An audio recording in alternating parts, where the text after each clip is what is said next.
From MTN News, this is Montana This Morning. An extensive search now with closure. How crews found the body of a missing hiker more than 3 months after they say he was swept away in dangerous waters. I'm Joe St. George in Washington. We're getting closer to the first possible government shutdown in nearly 7 years. So what happens if the federal government shuts down next week? We explain. I'm concerned this year because people are rude, they won't stop. And dangerous driving caught on camera. What a school crossing guard witnesses that is raising the alarm for parents involving Billings' busiest roads. Those stories and much more coming up in the next hour. Good morning and welcome back to Montana This Morning on this Wednesday, September 24th. I'm Hailey Monaco here with Miller Robson. Good morning, Miller. Well, good morning, Hailey. Good morning, everyone. Welcome to the Hump. Turned out to be a beautiful day yesterday here in Billings, all across the area. In fact, here in Billings, we hit our high of 71, which is exactly where we should be. But we are warming up. We've got 80s in the forecast and we're staying pretty dry out there. Maybe some changes the early part of next week. Our low of 44, pretty seasonal as well yesterday. A top gust of 19 miles an hour was a dry, sunny day yesterday. A little bit in the hole for the month. For the year, though, we're pacing ahead. And remember, we've already exceeded our annual moisture total officially at the airport for the year. And there's not a lot of moisture in the forecast to add to that as we move forward. Maybe again, early part of next week we could see some changes. Across the area right now, we've got 46 in Harlingen, 48 in Roundup. Down in Columbus, we're at 43, 48 in Red Lodge, 51 in Jordan, 53 in Miles City, as well as Forsyth, 52 in Broadus, 45 in Hardin. Down in Sheridan, we're at 40, 47 in Graybull, 46 right now in Cody. Here in Billings, as we wake up, we're about 10 degrees warmer than average, 56 at the airport, humidity at 69%, dew points at 46 degrees, winds out the southwest at about 14 miles an hour. Day planner going to be gorgeous today. A lot of sunshine into the low 70s by lunchtime, low 80s by the time we hit the drive at 5.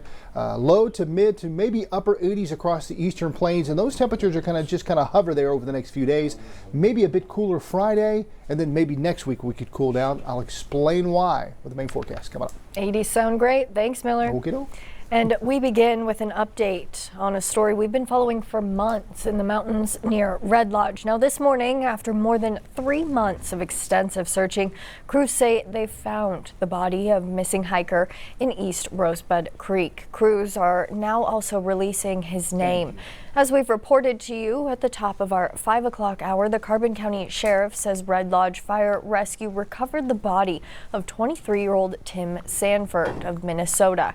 Crews say Sanford went missing on June 8th after being swept into the Rosebud Creek near the outlet of Rimrock Lake while hiking the beaten path, which is a popular trail between Cook City and East Rosebud Lake. His body was found around 1,500 feet downstream from the outlet, with search teams using an aerial drone while the U.S. Water Rescue Dive Team searched the water. Now, since then, teams from many agencies have conducted repeated search operations in the area with fast-moving waterfalls, large boulders, and other elements, making recovery efforts dangerous. Crews say lower water levels in late summer finally improved access and visibility. Now, those improvements to conditions, crews say, allowed search teams to bring closure to Sanford's family. In a statement, Red Lodge Fire Rescue Chief Tom Kuntz says, quote, "After more than 3 months of dedicated search operations and hundreds of hours of volunteer time, we are grateful to finally be able to bring Tim home to his family." As we've reported, this is not the first time crews searched the area for hikers amidst changing conditions. In 2022, the bridge at Rimrock Lake was destroyed after floodwaters swept through the area. Crews say that left hikers to attempt dangerous crossing in swift, unpredictable water. In July 2024, 20-year-old Dylan Hunnell, a Montana State University student, was also swept into the creek at the same location as Sanford. Crews conducted multiple searches, later returning once water levels dropped to find Hunnell's body. The Custer-Gallatin National Forest Beartooth Ranger District says they do plan on completing construction of a new bridge in early October. In court news this morning, a sentencing in a case that sparked a new state law. A former group home worker, Dante Garriott, will spend the next 35 years behind bars after beating a resident to death. Now, that ruling delivered in front of an emotional courtroom that saw both families still coming to grips with the tragedy. Our David J. was on hand as a more than year-long case came to a conclusion. Showed us his sides and his back, and he had significant bruising up and down both sides of his body. Detective Robert Miller testifies during a sentencing hearing about the case in which Dante Garriott pleaded guilty to mitigated homicide for punching and kicking Alan Wright at a group home in the Heights. Court documents say Alan Wright was 5 feet 5 inches tall and weighed 108 pounds, and he had the cognitive function of a 2 or 3-year-old. Judge Colette Davies sentenced Garriott to 35 years in the Montana State Prison with 10 suspended. He'll have to serve the 25 years or whatever portion that the probation parole decides is appropriate before they put him on parole. Joe Gorman, Garriott's attorney, says the sentencing was fair, and the prosecution also said it was fair. One of the messages delivered today by the victims who gave statements was that we should prioritize kindness and caring for each other and making sure we're looking out for the vulnerable in our community. The judge called this a merciless attack, said there's no restitution possible for the victim, and said that also that Mr. Garriott had shown some remorse. And in the end, it had a big impact and affected 2 families. It was a horrible thing. Nothing can bring my son back, and I do believe he's remorseful. Catherine Evans, Ellen Wright's mother, was one of several who spoke at the hearing. Dante, may God place people beside you who will walk with you through the remainder of your earthly time. May you choose life and choose to seek the forgiveness of your sins and follow Jesus. Family friend Linda Howe spoke directly to Dante Garriott. She said, he needs to hear this. Before the judge announced the sentencing, Garriott met with his family. As his mother, I am heartbroken by the situation. But I have also seen him take responsibility. I am prepared to face whatever charges I am sentenced.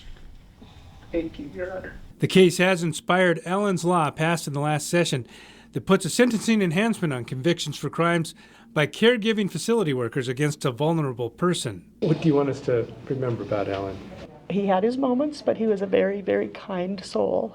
In Billings, David J., MTN News. David, thank you. This morning, a first-hand look at the dangers facing Billings school crossing guards working some of the city's busiest roads. But this time, our Andrea Lutz takes you to a newly improved school crosswalk on Rimrock, where one guard says even with new signals and traffic tools, drivers still speed through and ignore the signs while children wait to cross. It doesn't take long. Slow down, people. To see what Linda Walton sees every day. Some old man almost plowed into one of those barriers. On the job at Rimrock and Arvin. Driving right at it, not paying attention. Near misses. You need to look around. Speeding. You need to slow down and you need to look. All righty. And blatant disregard. Drink some water when you get home, it's kind of hot. All for what she calls our future. I mean, look how fast this Knife River guy is going. After getting kids across the street safely for years, Linda says she's about ready to hang up her stop sign. Talking on the phone. If something doesn't change. Hey guys, I'm concerned this year because people are rude. They won't stop. They scream at me. The city recently revamped 3 school zones as a part of the Safe Routes to School program. Lewis near 13th, State Avenue in Jackson, and here on Rimrock and Arvin. Got to make sure that they're stopping. I think the speed limit on Rimrock is supposed to be 35, but I'm pretty sure that some of those are going 45 or more. Neighbor Wanda Thompson has a front row view, sometimes questions if it's even safe for her to cross. There were a couple of times when, it would be flashing and I would wait for traffic to stop and somebody would still run through it. Crews installed these markers, which drivers still run over, reduced the speed limit and added lights for higher visibility. Get home, you look hot. Were you in PE? But Linda isn't convinced it's enough. Smile, you're on camera. So she's strapped on a GoPro to see for herself. Take a look at what she's recorded. This truck barely stopping in time. And take a look at that SUV speeding right through while her stop sign is up.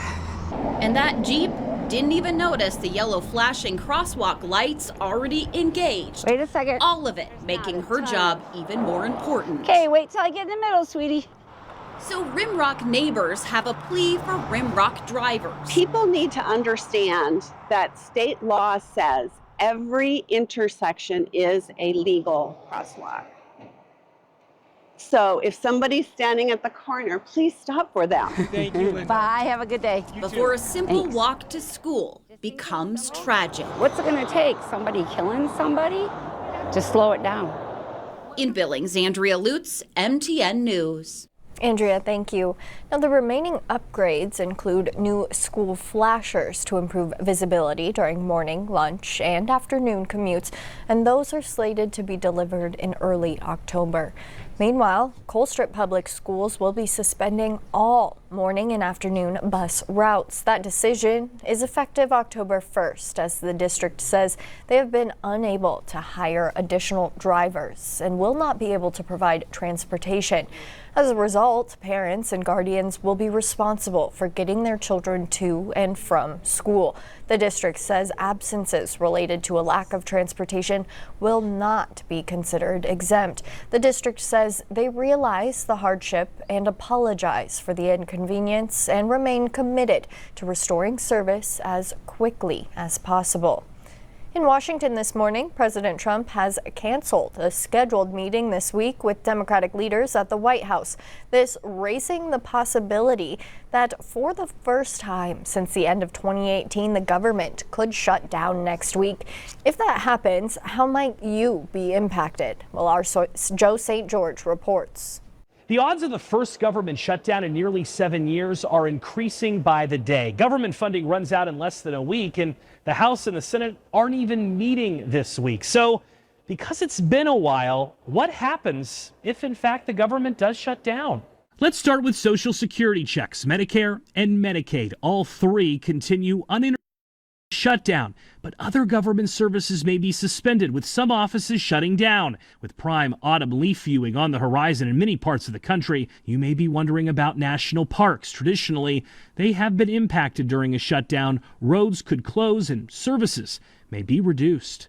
A big impact, though, when shutdowns happen are paychecks for those who work for the federal government. Federal contractors, federal employees, and military service members are three groups to watch. Contractors can lose out on pay altogether. Full and part-time federal employees and military service members could face a delay in their paychecks. A 2019 law does require back pay when the government reopens, but that does not apply to contractors. The first shutdown impacted paycheck wouldn't occur until October 10th. That's according to the pay schedule for federal employees. The Trump administration would determine who is an essential worker and who is not. Essential workers would be expected to report to work.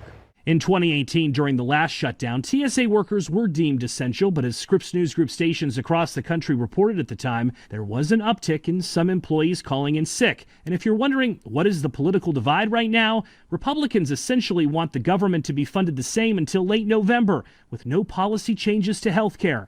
Democrats disagree and are concerned premiums will rise for many Americans in the months ahead as Affordable Care Act subsidies expire. If Chuck Schumer intends to shut the government down, I don't see an easy route out of that, and there's going to be a lot of pain. Our position has never changed. We need bipartisan legislation to keep the government open and meet the needs of the American people, especially on costs, specifically health care costs. Joe St. George, Scripps News Group, Washington.